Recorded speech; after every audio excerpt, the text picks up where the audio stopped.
Hi there everyone, I'm Nat Nathan from the Piccadilly Circus company, and I'm back here in the juggling studios here in Cornwall to run you through something you might want to spend an hour or two doing some afternoon, maybe even today. It's the art of balancing things on your chin, on your nose or on your head. It's a life skill, let's face it, and it's an icebreaker at parties, and it's just a fun way to spend a few minutes of your life now and again once you've learnt the skill.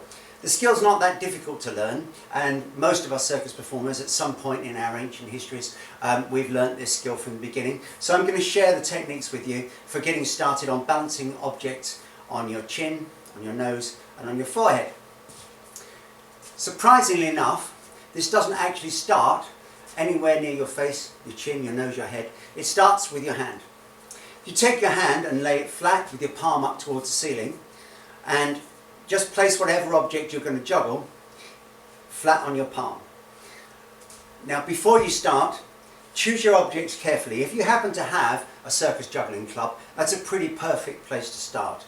But if not, you need something that's got a little bit of height, something that's over about 1'6" to 2'6", and in general, higher is better than shorter. And the second thing that's quite important is you ideally want something like this, which is a badminton racket, I think, that has got more weight at the top than at the bottom. Now that sounds a bit counterintuitive, I know, but it's genuinely true. It's much easier to balance something where you've got weight at the top and less at the bottom. The technique is very simple. Onto the palm of your hand, and first of all, you can see I'm cheating at the moment, I'm holding it. But this is just to explain to you that your eye line is all important here. And your eye line is always there, the very top of the object. No matter what it is, if it's a broom and it's 3 or 4 foot above your head, you still need to concentrate on looking at the top. So during the training process, never look anywhere down here, never look at the hand that's doing the balancing in this case, but look at the top of the object and keep looking at it. Now when you first start, it will look a little bit like this, like that, which is rubbish. But it won't take very long before you learn to stabilise that. So you stabilise it from that shaky beginning to something that's more static, something like that, okay? And how you make that transition from wildly overcorrecting to having something that's fairly stable as a balance is just by doing these two simple things.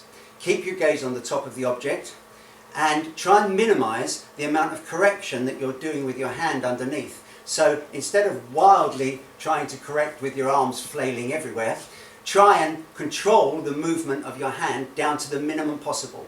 So you'll be going from wild to gentle and then eventually to virtually static, where the corrections you're making are no more than an inch or two at the most in any direction.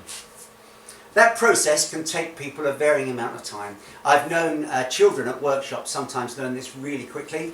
I've seen adults learn it quickly. I've seen adults take up to a couple of hours to learn that stage. But you can fall into any of those categories. It really doesn't matter. It won't make you any better or worse at doing this at the end of this session.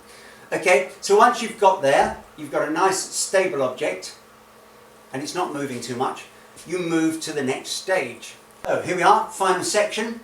You've got your balancing on the palm of your hand down to a good, steady and controllable kind of balance, and you're making the transfer onto your head, your nose or your chin.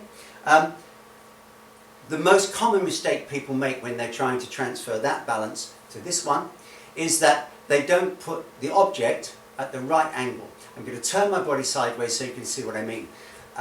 The natural human instinct is to try and balance it with tipping your head back way too far. Back here.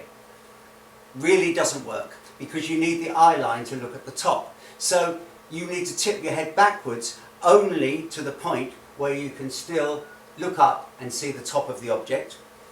The other thing you need to remember here is that this object itself that you're balancing needs to start in a perfectly upright position. And it's very easy to miscompensate for this. And people try to balance, they start the balance with something at 30 degrees from upright, and you're never going to even get off the ground there. So if necessary, check it in the mirror because that helps, but check that you've got this directly upright, so it's directly upright and not at an angle that way or an angle that way.